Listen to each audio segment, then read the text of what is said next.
इस वक्त की बड़ी खबर, दिल्ली धमाके पर बहुत बड़ा अपडेट, ब्रेक करिए इस वक्त की बड़ी खबर। 3 साल से संपर्क में थे मुज्जमिल और शाहीन। मुज्जमिल और शाहीन एक साथ कर रहे थे काम। अल फलाह यूनिवर्सिटी के दिल्ली ऑफिस पहुंचा टीवी9। अल फलाह यूनिवर्सिटी का दफ्तर खाली, कोई भी कर्मचारी कैमरे पर बात नहीं कर रहा है। पुनीत का वॉक थ्रू है तो प्ले करिए इसकी, ब्रेकिंग के बगल में। भाजपा एक्सप्रेस पहुंचा है अल फलाह के दिल्ली के दफ्तर में, जो कि 274A जामिया ओखला में है। और देखिए दफ्तर है यहाँ पर, और यहाँ जो है कैलेंडर यहाँ पर लगा हुआ है। आपको बता दें कि यहाँ पर जब हमने कुछ लोगों से बात करने की कोशिश की तो उन्होंने कहा कि ऑथराइज नहीं है, कैमरे पे नहीं आएंगे। लेकिन उन्होंने ये साफ किया कि ये जो दफ्तर है ये केवल और केवल एडमिनिस्ट्रेशन ऑफिस के तौर पर इस्तेमाल होता है, और यहाँ 10 से 12 कर्मचारी। और बड़ी खबर सीधा आइए, फरीदाबाद की अल फलाह यूनिवर्सिटी में बने विस्फोटक। ब्रेक करिए बड़ी खबर, अल फलाह यूनिवर्सिटी में पुलिस का सर्च ऑपरेशन। यूनिवर्सिटी के 6 से 8 लोग पुलिस हिरासत में। यूनिवर्सिटी स्टाफ, ब्रेकिंग और शॉट, अब छात्र और डॉक्टर से पूछताछ जारी है। इस वक्त की बड़ी खबर, ब्रेकिंग और शॉट दिखाइए जरा। मैं चाहूंगा ये दोनों ब्रेकिंग, दोनों शॉट दिखाइए। सीधे चलिए पुनीत के साथ, पहले वाले में वॉक थ्रू मत चलाइएगा। पुनीत आप वहीं पर मौजूद हैं। ये यूनिवर्सिटी इस इन्वेस्टिगेशन का अब एपिसेंटर बनती जा रही है। मेरा सवाल यह है कि आखिर कैसे इंटेलिजेंस से ये यूनिवर्सिटी दूर रही अगर इसमें इतनी सारी गतिविधियां हो रही थी।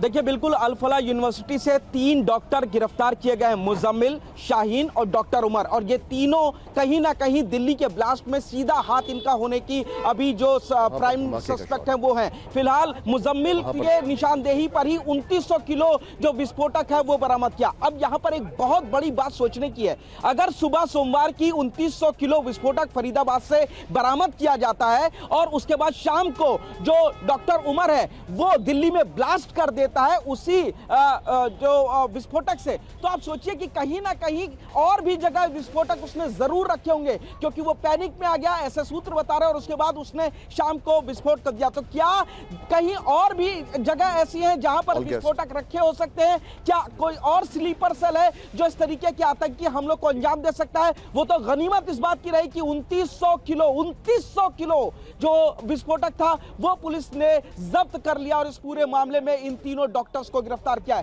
तो अल फलाह यूनिवर्सिटी से आज भी 6 से 8 लोगों को जो हिरासत में लिया गया है, और लैब की भी जांच की गई है, और शक है कि हो सकता है कि आरडीएक्स या दूसरे जो विस्फोटक हैं उनका किसी भी तरीके का कोई इस्तेमाल उस लैब में किया जा रहा है। आप मेरे साथ बने रहिए पुनीत, में एक और सवाल आपके सामने लेके आ रहा हूं। इस वक्त की बड़ी खबर, दिल्ली ब्लास्ट मामले में फरीदाबाद के कॉलेज में सर्च ऑपरेशन दिखाइए। फतेहपुर तगा गांव के अल फलाह यूनिवर्सिटी में सर्च ऑपरेशन। फतेहपुर तगा से 2563 किलो और दौज गांव से 360 किलो विस्फोटक मिले। दिल्ली ब्लास्ट का मुख्य अभियुक्त डॉक्टर मुज्जमिल अल फलाह यूनिवर्सिटी में पढ़ाता था। बड़ी खबर, अब मैं चाहूंगा ये दोनों ब्रेकिंग लीजिए और पुनीत के पास चलिए, उसके बाद में विकास सर से एक इन्वेस्टिगेशन लाइन पर कुछ पूछना चाहूंगा। सीधे चलिए यहां पर। पुनीत, क्या फरीदाबाद का सिलेक्शन कोई पर्टिकुलर रीजन से किया गया? क्योंकि यह कहीं और पर भी हो सकता है, इसके पीछे क्या इन्वेस्टिगेशन हो रहा है? देखिए बहुत अच्छा सवाल आपने किया है। उसमें भी एक और चीज हम जोड़ सकते हैं कि फरीदाबाद में भी अल फलाह यूनिवर्सिटी का सिलेक्शन जानबूझकर किया गया, क्योंकि जो अदील था वो लगातार कश्मीर में रह रहा था और वहां पर उसने जैश ए मोहम्मद के पोस्टर लगाने की कोशिश की थी। जब पोस्टर लगाए गए तो वहां से जांच शुरू हुई, जिसके बाद पहले अदील, फिर मुजम्मिल और फिर जो शाहीन है वो गिरफ्तार हुए। बड़ी मात्रा में विस्फोटक मिला, हथियार मिला। मैं आपको रोक रहा हूं मेरे भाई, अभी एक बड़ी खबर आ रही है, सीधे आइए। अभी इस वक्त एक बड़ी खबर, फर्स्ट ऑन टीवी9 उमर के दिल्ली में एंट्री का वीडियो आया सामने। ब्रेक करिए जरा शॉट्स के साथ। टोल प्लाजा पर दिखी उमर की कार, ये देखिए जरा, वीडियो में मास्क लगाए दिख रहा है उमर, ये देखिए जरा। बदरपुर बॉर्डर से दिल्ली में एंट्री, ये बड़ी खबर आपके सामने है। जितेंद्र शर्मा के पास में आने वाला हूं इस खबर को लेकर। उमर के दिल्ली में एंट्री का वीडियो, टोल प्लाजा पर दिखी उमर की कार, ये देखिए जरा। ब्रेकिंग और शॉट, जितेंद्र शर्मा तुरंत चाहिए। थोड़ा सा ब्लैक है उसके लिए मैं माफी चाहूंगा। जितेंद्र, आप जितना मुझे पता है जितेंद्र, अगर यूरोपियन कंट्रीज या अमेरिका में एक एक चीज को सैनिटाइज किया जाता है, एक एक चीज को, यहां पर यह एक बहुत बड़ा मिस है। जी बिल्कुल। और देखिए सबसे बड़ा मिस ये भी है कि उमर ने चेहरे पर मास्क लगाया हुआ है और बाकायदा सीसीटीवी कैमरे में तस्वीरें कैद हुई हैं। सुबह तकरीबन 8:13 की ये तस्वीरें हैं जिस वक्त बदरपुर टोल प्लाजा से ये गाड़ी दिल्ली के अंदर एंटर करती है फरीदाबाद की तरफ से और उसके बाद सीधे लाल किले की तरफ आती है। दोपहर तकरीबन 3 बजे के करीब ये लाल किले के पास पहुंची और उसके बाद सीधा लाल किले की पार्किंग में जाकर खड़ी हुई।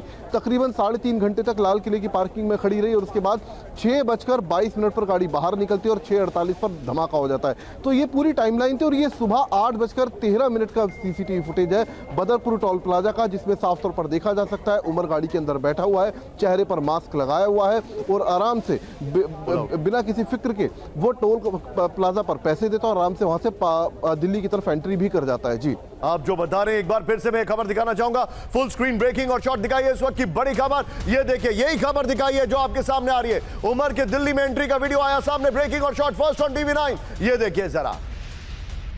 अब यहां पर समझने वाली बात है कि ये कैसे स्लिप आउट कर गया, ये कैसे स्लिप आउट कर गया। विजय अगली ब्रेकिंग में एक्सप्लोजन वाला शॉट लगाइएगा, हम ये दोनों ब्रेकिंग पे डिस्कशन करेंगे। कश्मीर से हरियाणा यूपी तक फैला आतंकी नेटवर्क।